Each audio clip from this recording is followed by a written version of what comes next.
If there is one bit of advice that all farmers should follow when planting a shelter belt, it's to plan ahead. Planning at least 12 months ahead gives you time to do the job properly. This series of videos includes a video on locating and designing shelter belts, so we won't cover that information here. The place to start is deciding on the planting date. The best time to plant will vary between regions, but it's usually either spring or autumn. Your best source of information is going to be other farmers in your region with experience growing shelter belts. Your local land care groups can also be a fantastic resource. Initially we were just so keen, we just wanted to get trees in the ground. So we actually were planting in autumn, and we were finding that we were having trouble with the grass taking over the plants. So for us in this particular area of South Gippsland, we found that spring planting is much more beneficial. Once the planting date has been decided, then work back about 12 months for the start of your weed control program. Matt Bowler from the West Gippsland CMA explains why this is so important. It's good to get a couple of sprays in. So if there's not too many other weeds, you can usually just focus on spot spraying. So we just spray herbicide about 1 metre diameter for each tree. But 2 sprays with the appropriate herbicides will enable you to not only control that grass, which is competition for your tree, but it also conserves moisture. So it's quite amazing. If you spray that spot a couple of times and keep the grass growth down, all that moisture that's in that metre is available to your tree. Well, initially we used to boom spray the whole site. So we'd fence and then we'd boom spray the whole site. But we found that weeds were a real issue. We'd get milk thistle or cape weed coming up, and that was a real problem. So then we moved to just spot spraying or just line spraying, which worked much better. We just make sure that there are no weeds like a year or 2 in advance. So they're all sprayed out, particularly the gullies, because they tend to grow a lot of weeds. And then they're fenced off and they're spot sprayed and planted in that way. While the weed control program is underway, your next task is to decide on the species mix and where you will buy them from. Are you going to buy tube stock or seeds for direct seeding? Direct seeding is a great option to look at. It saves time and money, but it isn't always appropriate. This series of videos also includes a video on direct seeding, which is well worth watching.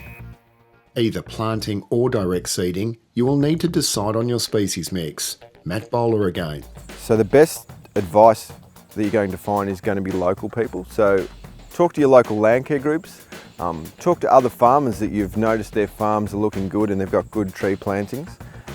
Talk to government agencies like the Department of Environment in your state, or I work for a catchment management authority, so we've got experience as well with the local landscape. So you're getting the weeds under control, you know which species you're going to plant, and you know where you're going to buy the plants from. The final decision to make is, will you need to cultivate the soil before planting? Ripping is sometimes important in certain soil types. So it's probably best to talk to your local land care groups or local experts about whether ripping is suitable. Normally in really heavy soils they'll rip, and that needs to be done in advance as well. So usually the summer before they'll rip, because it sort of shatters the soil. But rippings are often not suitable for all soils, so yeah, just talk to your local experts. The arrival of planting day is an exciting time, and if you are well set up and organised, it should be a very satisfying job. If you are putting in tube stock, then give them a good water before planting, and think about using a planter tool. Your local land care group will most likely have one you can borrow.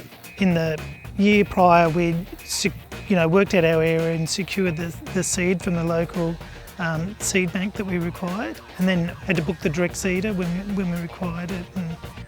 Our mix of trees is 30% talls, 70% understory, and there's no lines in the tree guards. They're all planted here, there and everywhere. As long as I keep me taller trees away from me fence lines, if possible. Getting the plants or seed into the ground is satisfying, but it doesn't end there. maintenance is important, especially in the first couple of years.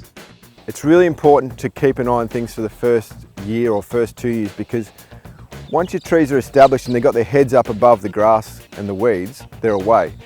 But when they're down there in that sort of below knee level, they're sort of competing with the grass and the weeds, and that's where they can really get out-competed. So that's where a bit of a follow-up spray might be important. You just want to keep an eye on them for that first year or two and get them established, and once they get their heads up, if you've chosen the right species, they'll usually be away then. Basically, the only maintenance we need to do is keep the weeds out. It's really hard to do when they're really small, but as they become older, you get weeds coming in, and you just have to keep on top of them, particularly blackberries. Yeah. Effective shelter belts will add to your farm's productivity and value, so it's worth doing it properly.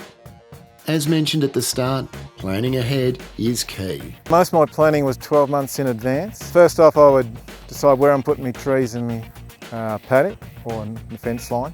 I'd then spray it out with Roundup. I could put the second fence up on the edge of the sprayed out area.